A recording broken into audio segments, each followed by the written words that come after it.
पूर्ण French society ही 3 estates मध्ये divide होती.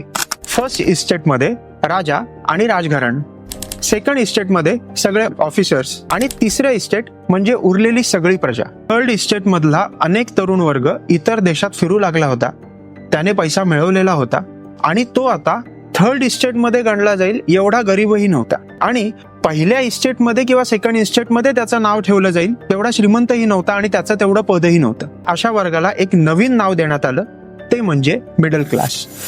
आता ह्या मिडल क्लासनेच फ्रेंचची राज्यक्रांती घडवली. ह्याचा भारताशी किंवा आपल्याशी काय संबंध?